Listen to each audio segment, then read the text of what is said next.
Mr. Deputy Chairman, sir, the bill before the House is for the abolition of two-member constituencies and for setting up single-member constituencies.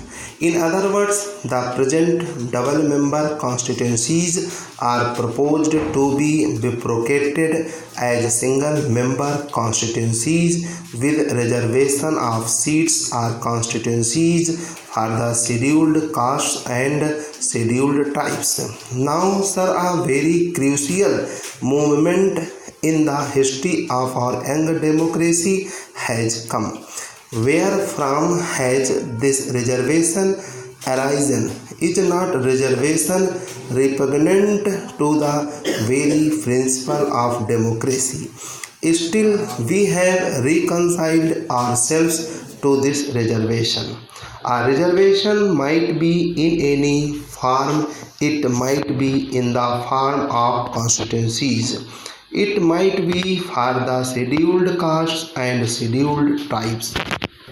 It is a fact of history that in our society there are people who are called weaker sections and they go by the name of scheduled caste and scheduled tribes. I do not know whose fault it is, but anyway, in our society we find a section of people who are said to be weak. Certainly they are weak. Their cases deserve to be considered and should be given topmost priority, but there is a lot of misapprehension when we talk of reservation of seats. Is a single member of the Harijan community or scheduled caste going to solve the problem of the entire Harijan population? Self-reliance, self-respect and things like that are talked of. How do they come? Will they come only by making a single man a member of the assembly or parliament? Will that give self-respect to the entire community? On the other hand, I would believe that self-respect, self-reliance or self-confidence, whatever you call it, can come more by education, more by economic upliftment, more by spirit of culture, more by mingling with other classes of people, and these are the measures that are called for at present in order to uplift the weaker sections of the people. Anyway, they are there. Millions of rupees are spent on the uplift of these people, and I am sure never before in the history of this country such a lot of good to these people was done as is being done within these 50 or 60 years of our independence. I am sure all these differences would disappear and India will emerge as a cohesive nation, but in the meanwhile, then it was thought that it was the best arrangement that could be thought of, and it was then thought that at the end of 10 years this reservation would be done any with, and there would be only full-fledged democracy functioning.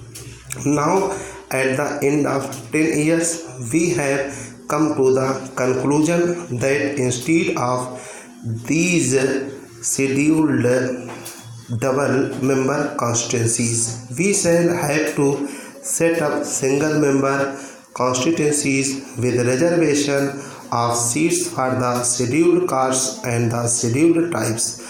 I should think that it is a great retrograde step that we have taken. It is not an advance that we are making in our democratic setup. I am sure that this has happened on account of the pressure of certain sections of the people who day and night harp on self-reliance, self-respect, etc.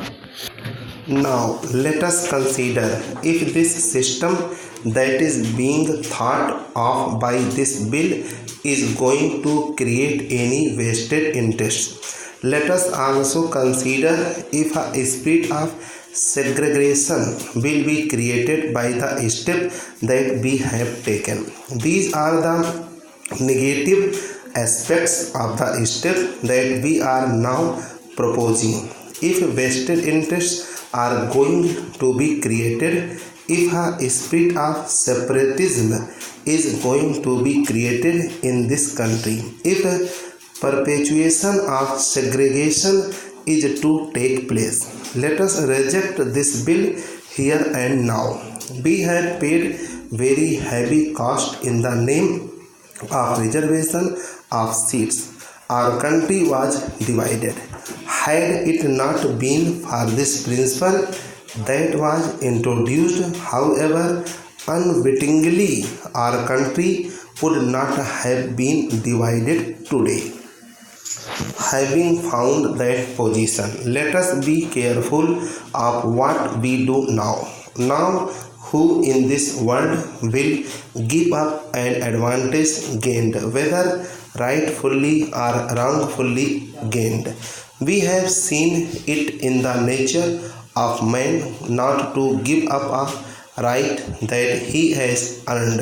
On the other hand, he wants to perpetuate it. Then, as the lady member said, who knows what will happen after 10 years? Of course, now there are big propensities that after the end of 10 years they are going to do away with the single member constituencies with reservation of seats, but who can predict the future?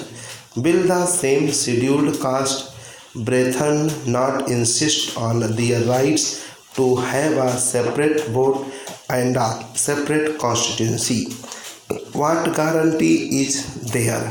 Why do you introduce this malaise into our system?